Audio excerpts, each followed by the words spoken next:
penso que o juiz Moro não pode continuar se comportando como se fosse um czar. Ou seja, ele faz o que quer, como quer, sem respeitar o direito democrático, sem respeitar a Constituição, e vai passando por cima, não deixa a defesa falar, tenta cercear o direito da defesa a falar. Eu gostaria de esclarecer pela ordem que esse documento é objeto do incidente de falsidade também.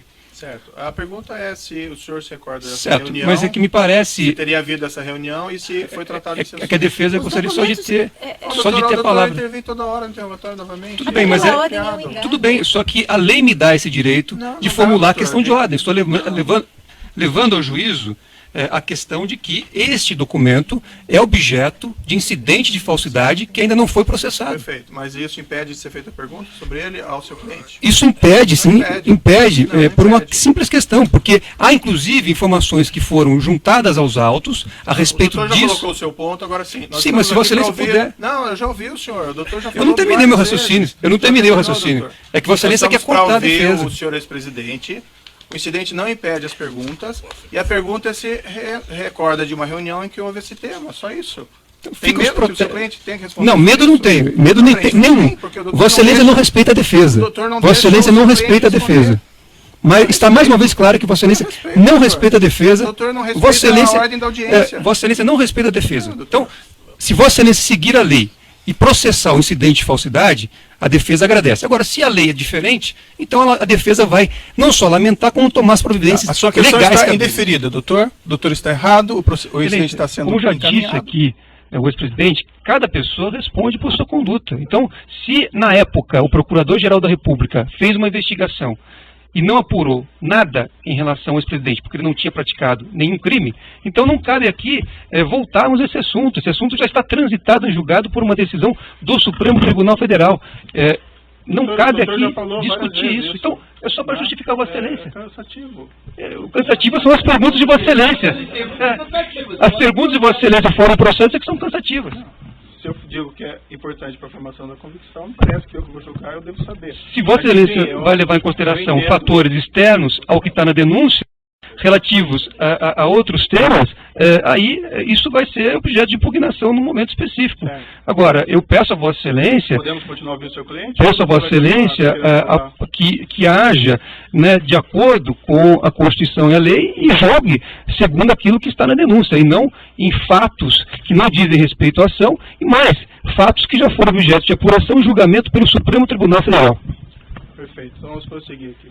Senhor presidente, o senhor vislumbra alguma contradição na sua posição? O senhor afirmar que não tem qualquer responsabilidade sobre todos esses crimes, mas também não reconhecer publicamente qualquer responsabilidade das pessoas que trabalham no partido ou no governo? Isso é uma questão política, reconhecimento de alguma coisa. Vossa Excelência está pedindo posicionamento político do depoente. Então, a orientação da defesa técnica é que não emita, neste momento, nenhum tipo de pronunciamento que não seja em relação ao processo. O magistrado tem, evidentemente, no interesse de apurar o fato e as condições pessoais do acusado, na individualização da pena, se for o caso, os seus antecedentes, a sua personalidade, enfim, as suas condições pessoais, a sua moral, inclusive, principalmente o seu caso moral. Não estou julgando ninguém, eu estou justificando a pergunta do juiz. E o juiz pode perguntar, porque é matéria de fixação da pena. Isso assim, o juiz pode fazer isso. É fixação da pena. Personalidade. Doutor, não estou representando ninguém. Está falando agora, não é seu momento. O doutor tem falado nessa audiência o tempo todo, cansativamente. O advogado está falando agora. Parece que não se respeita a autoridade do juiz do caso. É evidente isso. Inclusive falando sem pedir a palavra. Isso não se faz. Ô Fernando, isso não se faz. Isso não se faz numa audiência. Evidentemente, não se faz numa audiência isso. Proteste contra o juiz, recorra contra o juiz, mas não enfrente o juiz pessoalmente na audiência. Para o público que está presente, que é isso? E você também. Você também. Você fala sem pedir licença. Você fala sem pedir licença. Não, eu vou seguir adiante aqui para a questão. Senhor ex-presidente, se o senhor entender que o senhor não tem condições de responder, que o senhor quer exercer o direito de silêncio, o senhor vai seguir a orientação dos seus advogados, sim, a pergunta fica mantida e não é uma pergunta política, doutor. E o doutor não tem a palavra mais sobre esse tema. Às vezes vai sofrer queixa-crime ou ação de indenização, testemunha, né? Pela defesa. Depende. Quando as pessoas praticam atos ilícitos respondem pelos atos. Acho que é isso que Vai diz entrar a com lei. redução de indenização, então, contra ela, doutor? Não sei, o senhor está advogando alguma coisa para A ela? defesa entra contra todo mundo. O senhor já lamentou, Deixa se o senhor vai indenização. advogar. Eu acho que ninguém está acima da lei. Então, da mesma forma como as pessoas estão sujeitas a determinadas ações, as autoridades também devem estar. Tá bom, doutor. A linha de advocacia é muito boa. Faço o registro de Vossa Excelência e recebo como elogio. Tá bom. Eles estão divididos. Uns querem que Lula apodreça na cadeia, outros agora admitem enxergar a forma como Lula foi metido na prisão, com escuta ilegal, com vazamento ilegal, com coercitiva mandrake, com pressão pública do presidente do TRF4, etc. E, na sentença de condenação, sem ter as tais provas cabais, o apelo à fórmula atos indeterminados.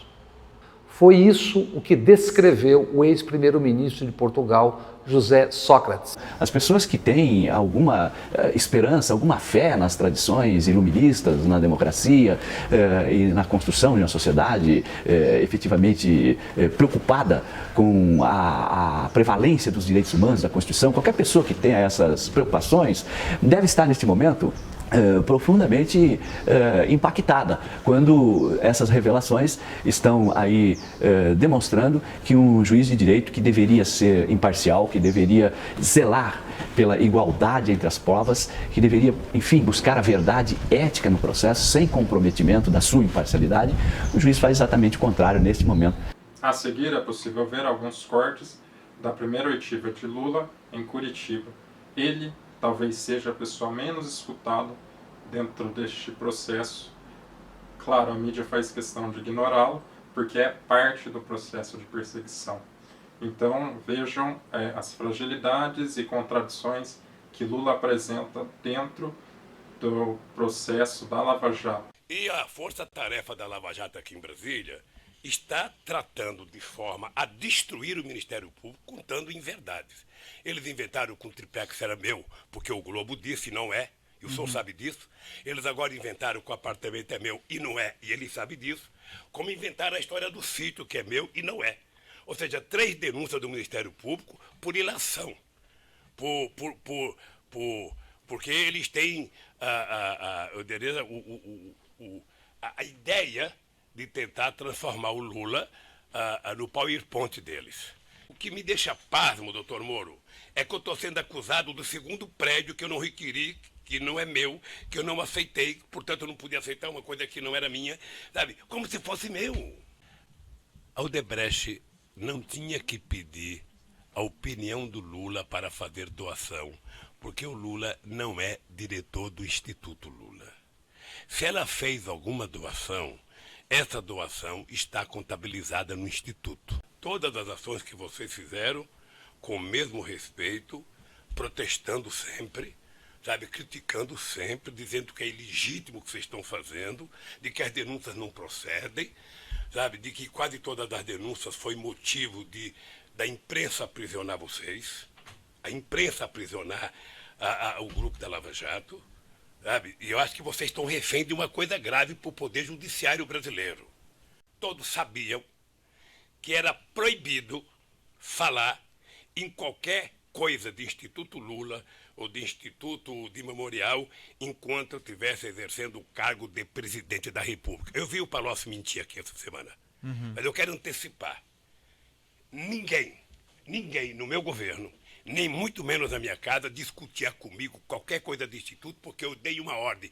Não quero discutir o futuro do Lula antes do dia 31 de dezembro de 2010. Quando eu deixar a presidência, eu vou discutir a minha vida. Eu posso olhar na cara dos meus filhos e dizer que eu vim a Curitiba prestar depoimento a um juiz imparcial. Bem, primeiro não cabe ao senhor fazer esse tipo de pergunta para mim, mas de todo modo, sim. Sim. Porque não foi o procedimento na outra ação, doutor. Eu não vou discutir a outra ação com o senhor ex-presidente. Se nós fôssemos discutir aqui, a minha convicção foi que o senhor é culpado. Não vou discutir aquele processo aqui. O senhor está discutindo lá no tribunal. e apresente suas razões no tribunal, certo? Se nós fôssemos discutir aqui, não seria bom para o senhor. As palavras de Lula são muito fortes. Só que essas palavras, elas não têm os detalhes técnicos necessários para se entender mais a fundo sobre o problema de uma ação jurídica totalmente fora de qualquer padrão constitucional. Para isso, entendendo em detalhes o processo jurídico, vejam a fala do professor Antônio Alberto Machado, que explica muito bem o que aconteceu. Olá, eu sou Antônio Alberto Machado, professor efetivo, livre-docente da Unesp de Franca, leciono no curso de Direito e na pós-graduação. Eu, como todo mundo, fiquei também muito impressionado com as revelações do site The Intercept Brasil, porque, segundo aquela matéria veiculada, o juiz Sérgio Moro, de fato, tinha um papel muito decisivo de conduzir as investigações e também a acusação no âmbito da Lava Jato. Isto é uma anomalia processual que pode configurar um grande, talvez, escândalo judicial, porque a Constituição brasileira, ela consagrou o princípio do processo acusatório, da imparcialidade do juiz, da igualdade das partes, da isonomia entre as partes, e, portanto, ao consagrar esse princípio do processo acusatório, a Constituição separa rigorosamente as funções de acusar, investigar, defender e julgar. De modo que sempre qualquer acusação precisa começar com uma denúncia feita pelo Ministério Público perante um juiz imparcial e se garantindo ao réu o direito de defesa. Logo, essas figuras processuais, o acusador, a defesa e o juiz, eles devem atuar de maneira livre, independente e, no caso do juiz, de maneira imparcial. Portanto, qualquer envolvimento do juiz com qualquer das partes, sobretudo com a acusação, pode qualificar esse juiz como um juiz inquisidor, um juiz investigador e não um juiz julgador.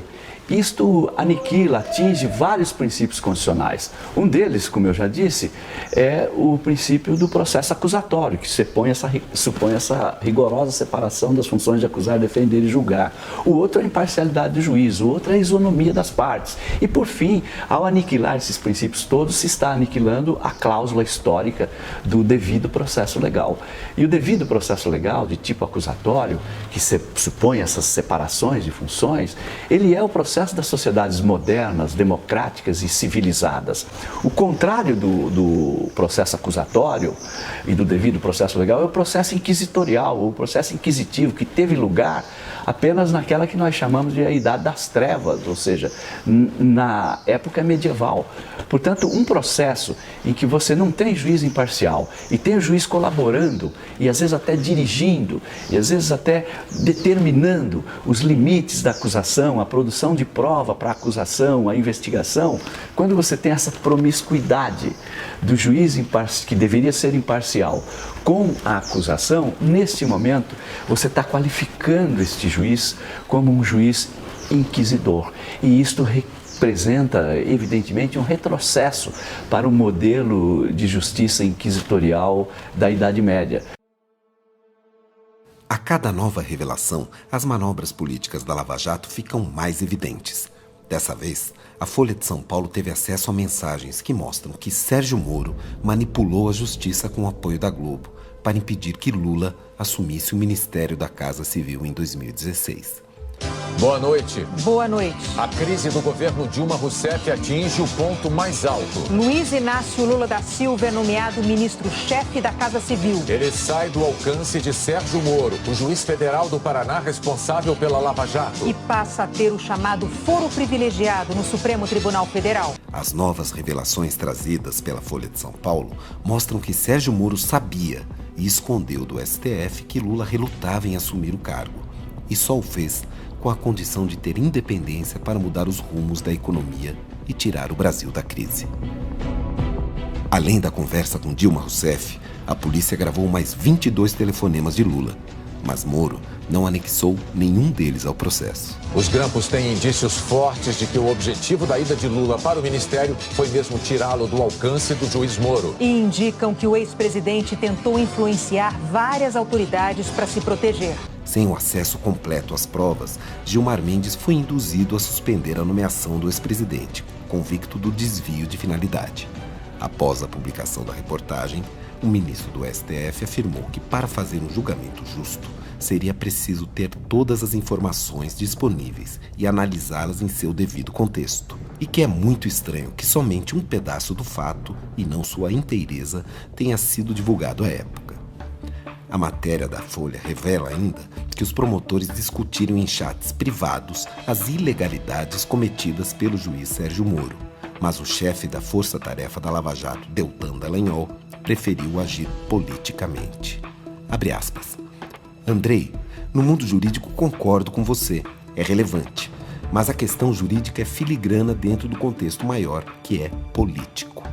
Fecha aspas. 2 meses depois, a presidente Dilma seria afastada do cargo. Lula foi preso 1 ano mais tarde e Sérgio Moro abandonaria a carreira de magistrado para se tornar ministro da Justiça de Jair Bolsonaro. Moro é um mentiroso. A frase do ex-presidente Lula foi dita na entrevista ao jornalista Glenn Greenwald do Intercept Brasil. Veja agora o trecho final da conversa, gravada há 1 semana na sede da Polícia Federal, em Curitiba. Deixa eu dizer uma coisa para você, olhando para você com muita seriedade e responsabilidade. O Moro é mentiroso. O Moro é um subproduto da Rede Globo de televisão e dos meios de comunicação. Ele, como ninguém, planejou com o Estadão. Ele visitou todos os meios de comunicação antes de começar a Operação Lava Jato. E ele tinha dito num artigo que ele escreveu, sabe, que o sucesso de qualquer operação dependia da imprensa. Um juiz que depende da imprensa para condenar não é juiz. Um juiz, para condenar, ele tem que condenar em função dos autos do processo, em função das provas, contra ou a favor que ele tenha. Então, eu vou dizer para você aqui em bom som, ele é mentiroso, Dallagnol é mentiroso, o delegado que fez o inquérito meu do apartamento é mentiroso, e o TRF4 mentiu a meu respeito. Não pensa que eu estou dizendo isso com prazer, não, porque eu sei quais são as consequências para mim.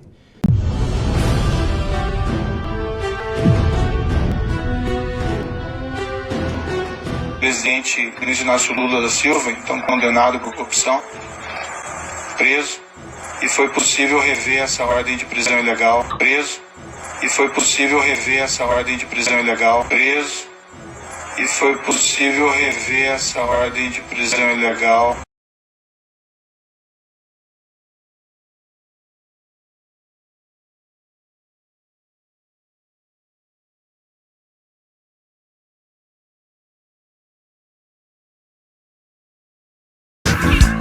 Falta de decoro, Dallagnol e Moro, deu até no UOL, Moro e Dallagnol. Falta de decoro, Dallagnol e Moro, deu até no UOL, Moro e Dallagnol.